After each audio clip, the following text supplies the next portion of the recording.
ইসলামের পঞ্চম স্তম্ভের মধ্যে দ্বিতীয় স্তম্ভ হচ্ছে নামাজ বা সালাত, যা ইসলাম ধর্মে অন্যতম ফরজ ইবাদত। পবিত্র কোরআনে ৮২ বার নামাজের কথা বলা হয়েছে। আল্লাহ তাআলা পবিত্র কোরআনে ইরশাদ করেছেন, আর তোমরা আমার স্মরণ উদ্দেশ্যে নামাজ কায়েম করো। সূরা তহা আয়াত ২৪। অন্যত্র পবিত্র কোরআনে আল্লাহ তাআলা বলেন, নিশ্চয়ই নামাজ অশ্লীল ও মন্দ কর্ম থেকে বিরত রাখে।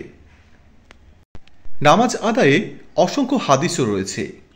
এতে ওয়াক্তমতো নামাজ আদায়ের উপর গুরুত্ব দেওয়া হয়েছে, এমনকি খোদ মহান আল্লাহর কাছেও যথাসময়ে সালাত আদায় করা অধিক প্রিয় আমল। তবে সালাত পরিপূর্ণ হওয়ার জন্য নামাজের মধ্যে থাকা রোকনগুলো সঠিকভাবে আদায় করা জরুরি, আর রুকু নামাজের অন্যতম রোকন। এ ব্যাপারে সকল ইমাম একমত। আল্লাহ তাআলা পবিত্র কোরআনে বলেন, হে ঈমানদারগণ, তোমরা রুকু করো, সিজদা করো। সূরা হজ আয়াত ৭৭। উবাইদা ইবনুস সামিত রাদিয়াল্লাহু তাআলা থেকে বর্ণিত, তিনি বলেন, রাসূলুল্লাহ সাল্লাল্লাহু আলাইহি ওয়াসাল্লাম বলেছেন, ৫ ওয়াক্ত সালাত আল্লাহ তাআলা বান্দার জন্য ফরজ করেছেন। যে ব্যক্তি এই সালাতের জন্য ভালোভাবে ওযু করবে, সঠিক সময়ে আদায় করবে এবং এর রুকু ও খুশুকে পরিপূর্ণরূপে করবে, তার জন্য আল্লাহর ওয়াদা রয়েছে যে তিনি তাকে ক্ষমা করে দেবেন। আর যে তা না করবে, তার জন্য আল্লাহর ওয়াদা নেই। ইচ্ছে করলে তিনি ক্ষমা করে দিতে পারেন, আর ইচ্ছা করলে শাস্তিও দিতে পারেন।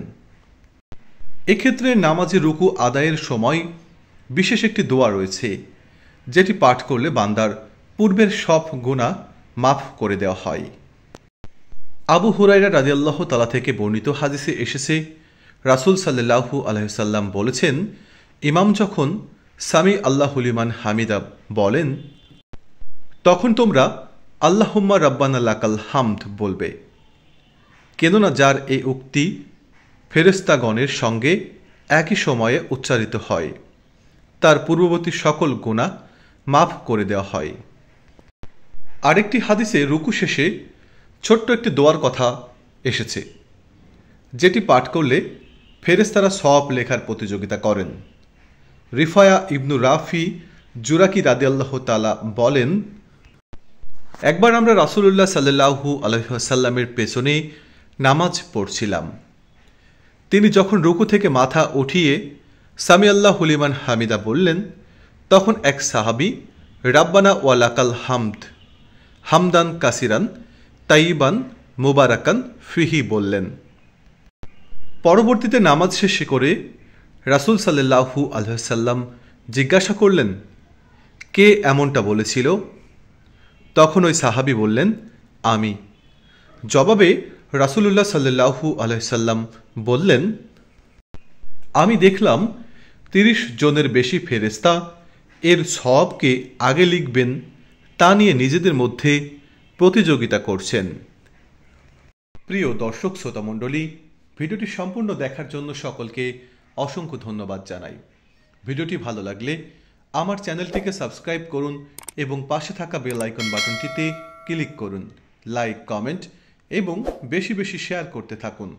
প্রিয় দর্শক, সবাই ভালো থাকবেন, সুস্থ থাকবেন। আল্লাহ হাফেজ।